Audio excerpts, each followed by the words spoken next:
Apple, Samsung, Huawei, and LG. These are all prominent phone companies that are competing directly against each other. Each have respectable market shares, but the problem with it is their competition. They're all competing for their customers' new phone. However, we see that behind the scenes, Android is the technology that is driving most of the phones in the market, and we see that that is an attractive position indeed. A very good morning to you, ladies and gentlemen. My name is Shannon, and this is Toshapol, Naparel, and Patikon. And we all are from Chulalongkorn University, Thailand.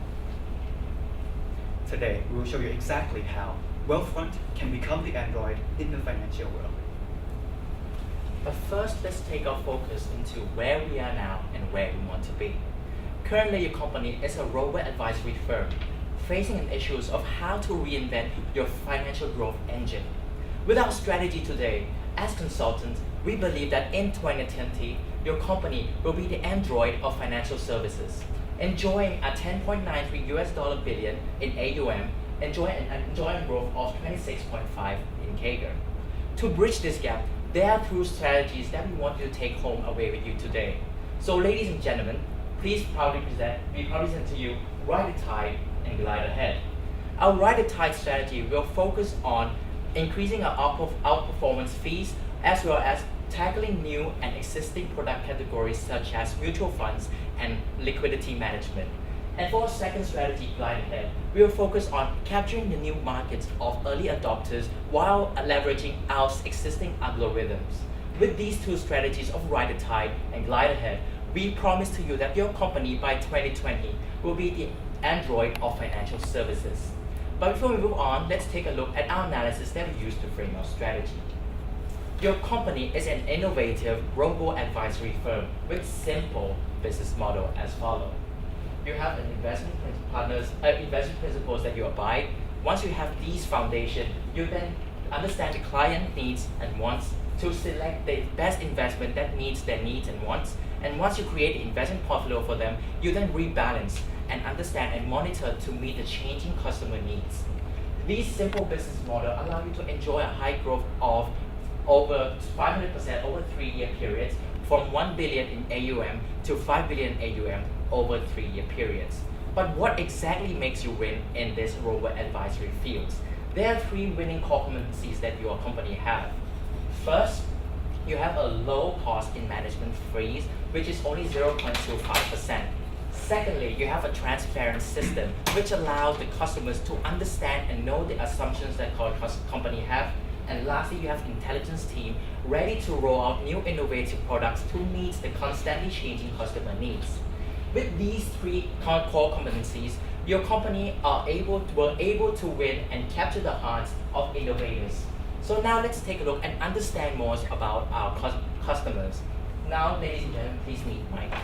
Mike is a young, high-tech, savvy customer, but there are 3 features that make him differentiated from other customers. He has a high digital connectivity in which he uses social media every day and connects himself digitally. Second, he trusts innovation. He believes that new innovative products will make his life changes, will make his life more convenient. And lastly, to use these products must be result-oriented. It must choose result for him and convince him to use the product. With understanding these 3 features, your company will able to win the hearts of innovators. However, currently, your company is losing your market-leading position in robo-advisory firm due to growing competition from all angles. These competition can be broken down to indirect and direct competitors. Your indirect competitors, such as Vanguard, which is a large financial firm, are heading towards the robo-advisory, integrating this system into their system and entering the fields of robo-advisory. And for direct customers, direct competitors such as Betterment, they're converting their robo-advisory into human aspect, integrating these systems together to make a hybrid system. With these growing competition from direct and indirect, we have to constantly be aware of this competition and win and regain our market-leading position. But how can we regain? As consultants, we first take a look at this innovation adoption graph, which can be broken down into innovators, early adopters, late adopters, and laggard. Currently, your company are tackling innovators, capturing a minority percentage of this population.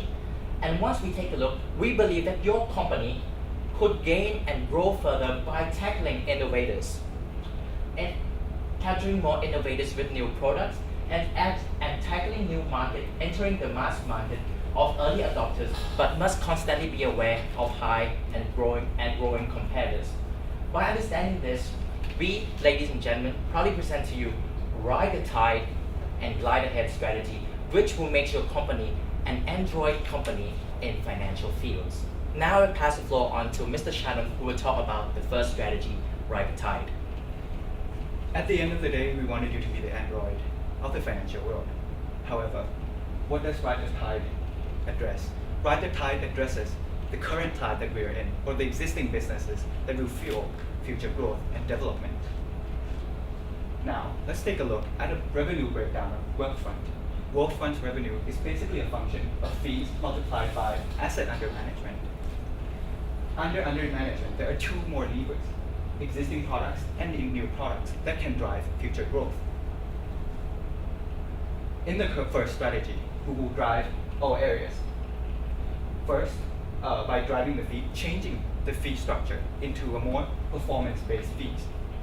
And for asset under management, we see that market penetration of new existing products will have to be addressed because not all the innovators have adopted yet. And new products to cross-sell to our current customers will also tremendously drive the asset under management.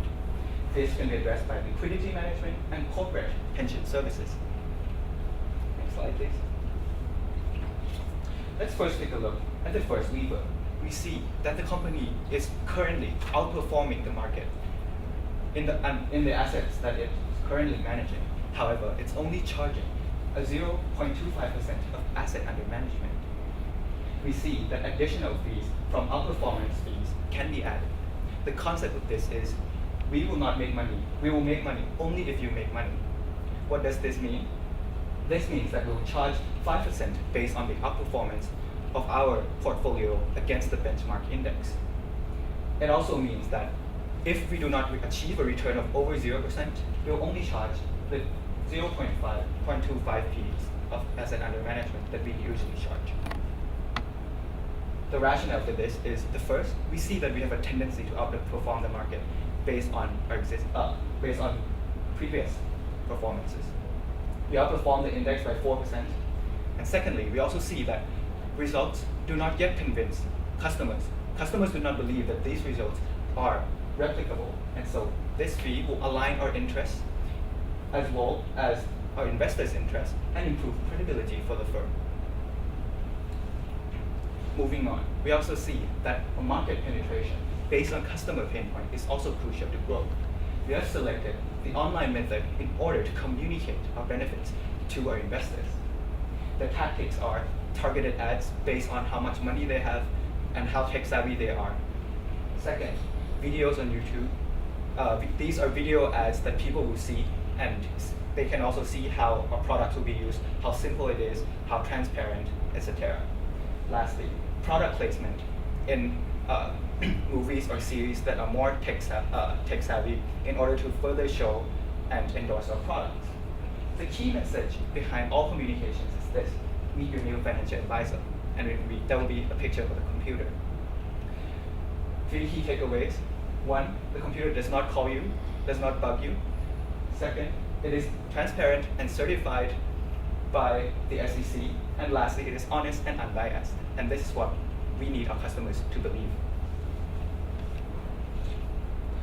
Lastly, we also see that cross-selling is another easy way to grow your company. We're already selling to retail customers and corporate customers.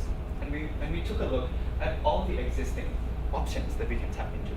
We see that liquidity management and pension fund for tech firms is a low-hanging fruit that we can also tap. First, liquidity management. This is for retail investors. We see that currently retail investors are investing their money in banks, and this yields a lower interest than money market funds. And so our service is basically to put their liquidity in money market funds and earn them a higher interest fee. Second, we also see that our corporate customers also have pension funds in addition to the stock options that we currently manage. And so we see an opportunity to manage the pension funds of existing clients for tech firms. Now, what have we told you in the first strategy? There are 3 key takeaways for the first strategy. We did 3 things. 1, we add outperformance fees. We do not profit if our customers do not. Second, we also use a marketing strategy based on the customer pain point. And lastly, we also cross-sell pension and liquidity management fees to existing clients in order to improve asset under management. Next, I will pass it on to Naparo to the second strategy, where all the results of this first strategy will fuel. So now that we're able to enlarge the innovators, the next step that we want to really tackle is to mass market ourselves to reach this larger segment on the my right-hand side of the adoption curve. We see that if we directly try to go through this wall, it's very hard because it's very resource intensive, and it's very hard for them to adopt these technologies. What are we gonna do? We're actually gonna walk around the wall, but in the end, we'll make sure that you can still reach the mass market. Before we're able to propose strategies based on this, let's take a step back and once again understand the nature of your business. We see that your company prides yourself very much on being a software firm rather than a financial service company. Next slide, please. Rather than a financial service company. Therefore, we want to make sure that ultimately you reach your end goal of becoming the Android of financial service, just as the Android system powers smartphone. How are we going to do that? Let's take a look at our go-to-market strategies. We ask ourselves, what do we have? We have existing algorithms, robo-advisory service that is transparent, at low cost, and automated. Now, instead of competing directly with those competitors like Vanguard, we see that as a software company, you can collaborate with them. How are you going to do this? We're going to develop software that is based on the existing algorithms that you have, and we're going to outsource and market this software towards these companies. Now, how would this work? Well, we're going to charge 2 types of fee structures, fixed and variable. For fixed, we're going to charge 140,000 USD per year, and for variable fees, we're going to charge 0.03% of the company's asset under management that we're selling to. We would be happy to walk you through the assumptions during Q&A. We would also like to package and upgrade existing products and upsell to them in the future. But we want to make sure that what we're selling to them, the algorithms, does not clash with our core algorithms, because we do not want to cannibalize our own existing products in the first place. And this again will be addressed during Q&A. So next, once we've made sure that we're able to once we've selected the target to sell the software to, the next question is, who do we target and how do we market them? We see that in the short term, you should start from boutique wealth management firms in order to gain proven track record and later scale up to global wealth management firms in the future. The short term, we would be focusing on companies like Harmony Asset Management, while for long term, we can sell to global companies like Goldman Sachs. Now, how we will market them? We need to set up a sales team, and the sales team will actually market 4 different features. The product description itself, what this will do for them, proven track record of how our product will enhance and allow them to capture more returns. We would market ourselves of capping the loss of the algorithms, and lastly, we would also include testimonials in order to make sure that these people believe in our product. So by first targeting the boutique firm, you'll be able to scale up later and gain reputation. So we see that selling to them is a win-win solution that could most likely happen. What's in it for them? We see that they would be able to develop a cost advantage that in the end, they can compete with other banks. While for us, we are able to scale up and capture a larger market. We're able to access the harder to convert adopters that I mentioned in the beginning. So, 3 key takeaways we would like you to take home from the second strategy. First, we should develop a software from the existing algorithm. We should start from boutique and scale up, and we should market the adoption drivers of transparency, of testimonials that I've mentioned. So now that we've got the 2 strategies in place, allow my colleague Patipon to recap the strategies and walk you through the impacts. So our 2 strategies of ride the tide and glide ahead. the rider type strategies enable the company to capture fully of its current customer on the glide ahead, will enable the company to become the Android of the financial world. And these two strategies will be yielding an impressive financial impact. But before that, let's take a look at how we are planning to implement all of these strategies looking forward. There are two parts of this. First strategy, we will be first setting up the research and development team, launch a new products and initiatives to the market, and continuously updates on these favorite products so it does not fall behind the market and continuously deliver a superior performance. Secondly, for the glide ahead strategies, we will be beginning by setting up the sales team, launch the product, and scale up the reachability of these favorite product to the customers. And now, let's take a look at our financial performances after implementing these two strategies. Firstly, the asset under management we see, because here we are attracting a huge number of customers, attracting huge number of innovators, the asset under management will be growing at 29.5%, compared only 8% without any strategies implemented. At this rate, number will be reaching $10.93 billion within the year 2020. Secondly, pushing these down further, we see that gross profit for the company will be improving from the base case by 150%, reaching $26.7 million within the year, once again, 2020. And all of these has been calculated by this assumption of the asset under management growth, the reachability and the revenue from licensing software, and lastly, is a new average fee calculated based on historical performances of the company. Taking a look further, we also see that the revenue structure of the company will be based on three of the key pillars. Firstly, is the software licensing. Secondly, is a base revenue. Of asset under management, and lastly, is the incentive fee that we have newly implemented into the system. When we take a look at all of this, we see that even though the company is not achieving excess return, or the market is actually having a negative return or undergoing a period of recession, we see the company will be able to achieve this certain amount of revenue in an annual basis on the year 2020. And we see that this is actually the worst case ever possible that could happen to the company. And we still are receiving a revenue of $18.98 in the year 2020.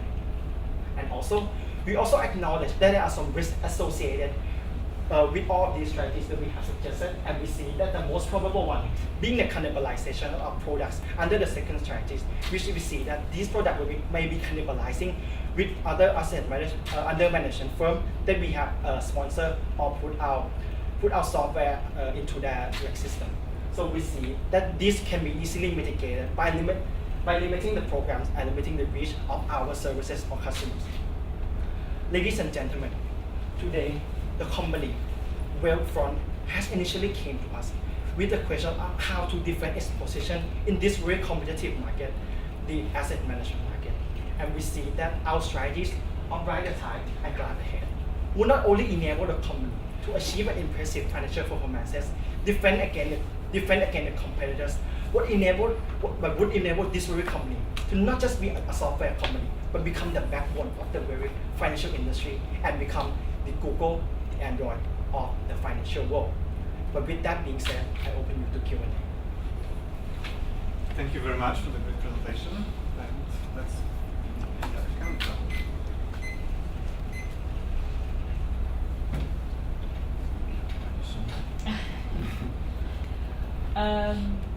thank you. Lots of information in there. First of all, a question. Towards the back end, I think you identified some of the risks, and even though we may face recession, etc., you identified a worst case number, which was still quite significant of 18.98. Could you just give me a bit of background of how the assumptions behind that and how you see that we can still make profits and grow even in the sort of worst case recession environment? Okay, sure. So under the worst case recession, I must say this is actually the revenue figure, but still when we subtracted the cost down, we are still achieving a positive profit of around $5.8 million. So this is calculated by, firstly, we see that software licensing is not actually based on our fund performance on the market at all. So we see that this is actually quite a recurring revenue that cannot be affected by the market performance, and also including the base revenue, which is calculated by the asset under management, and the base fee of 0.1% that we have actually set as a new fee structure. So the only portion that have been affected by the recession is the incentive fee of 21.86 billion. But we see that all of these strategies that we have implemented is actually profitable to the company with low cost involved. So we see that by calculating, assuming an excess return of 0% and eliminating the incentive fee completely, we are still achieving a revenue of 18.98 and a profit of 5.8. I must apologize, that's not actually on the slides, but we have also calculated that. Okay. So just to, as I understand it, you're saying that the two key things that we must do are outsource some of the software and up our fees, change our fee structure. Again, well done, thank you. Thank you. In terms of, and I like your the analysis of Android. If you look at what Android's done, it didn't in fact limit where it went and how people used its services, right? You're suggesting we should, and you're worried about cannibalization, but we have $5 million in the market and the market's X trillion. Is that really a worry for us? I mean, how did you get to the point that you were worried about other people's competition and our cannibalization as opposed to just growth? We have got backup slides on that. So thank you for the question. We have not thought that far, but initially we see that some of the features will be kept in order to keep our competitive advantage, and perhaps if we gain a lot of traction within the industry as Android or as the one who supply the software for the entire industry, we see that that could also be sold as well, and our resources should be more focused towards developing such systems. And so initially, what we have outlined is that some of the core things such as exclusive to company, which is our core competency, and high value services are the ones that we initially kept. And then after that, we see that if we gain traction, we will move on towards selling out and becoming more of a software company, as you suggested. And you think you can get that traction while still holding on to the jewels?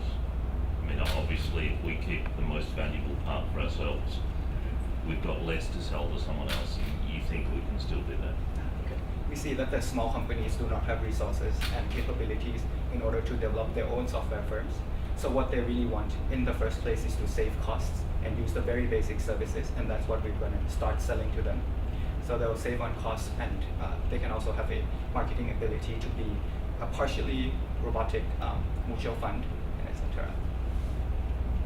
Just to add on a little bit, I would like to perhaps emphasize that our strategies would be flexible. Of course, in the implementation plan, we plan to update and we plan to reduce or add certain features based on what the market is reacting. So we would definitely incorporate your points into that. Venturing out into this basically B2B area. It's talk about besides the potential globalization, talk about actually a new venture, different marketing methods, different ways of doing things. Do you see the risk of distracting what you are doing now, rather than focus on what you're good at, and yes, no, and what are we going to do about it? So to answer that question, so we see that the company is mainly focused on developing their product. The resources are focused there. And then the main areas is only to tweak the product a little bit in order to be B2B compatible. And then the resources that will really be diluted is the sales team. But we see that we can always add additional sales team as well as find different and more effective sales method in order to push the products. Just to add on a little bit, I would like to, we do recognize that we have core products that we do not want to outsource, because in the end, we believe that those are the things we should keep to ourselves, rather than outselling to a new group of customers. We want to segment those different products and only outsource the ones that is easier to imitate, that is not our core products. So does that answer your question? one of the things that you identified for competitors was the sort of hybrid model, or the bringing human elements to it. Is it right? Are you suggesting that we do not invest in that area, or have you considered whether there is value for us to start increasing that side of the business? So we see that traditional human companies are becoming more robotic, and our existing competitor, Betterment, is also becoming more humanized, and then they meet in the middle. And we see that we would like to keep our comparative advantage as a very low-cost producer with very little human touch and very clear, differentiated customer base, the tech-savvy people. And so that's what we'd like to keep and further develop on and become the Android of the financial world. So we don't see that adding a human touch will add value to our current business and will make us more like the competitors. And your analysis of our customer base with the mic that you had up there as an innovator, have you also looked at whether there are key differences for the mass market customer that you're suggesting that we now target, and whether we, taking into account we're not introducing the human element, but what is that customer looking for? Have you considered that in your analysis? So the main difference that we perceive is how open they are to technology, and then the mass customers like the human touch more. They want to be able to talk to people, and they're afraid that robotics may fail. And so we see that in this area, we go around the wall, meaning that we actually supply some of our services to traditional boutique money management firms, and this is how we attract these customers. So yet we would outsource that. We would be the outsourcer for this human.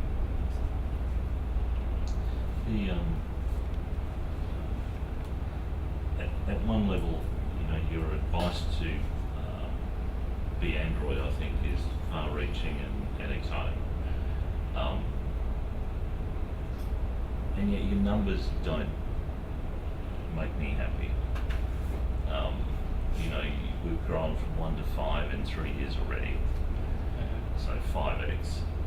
And with all of this exciting change, we're only going to go from 5 to 10. The market's 120 trillion. You've sort of got, I'm slightly excited by the offer, but I'm disappointed by the outcome. Why were you so conservative in the numbers? So I must mention that this AUM is for us only, for our proprietary asset under our own management. For the company that we actually supply our software, we don't actually include it here, and that is a huge market. And what we have calculated is actually based on the fee, the revenue and the revenue that we have absorbed from those companies. So we see that the reason that this number is actually looking very low, because this only takes into account the first strategies, which will be increasing our asset under management base. But in terms of our reach, it's a lot bigger than that. And we will be achieving a huge amount of revenue by reaching the huge amount of asset under management available in the market. So this is our explanation. To add on to that, even though we would add the outsourcing portion of our services, we recognize the 80-20 rule within the fund management market.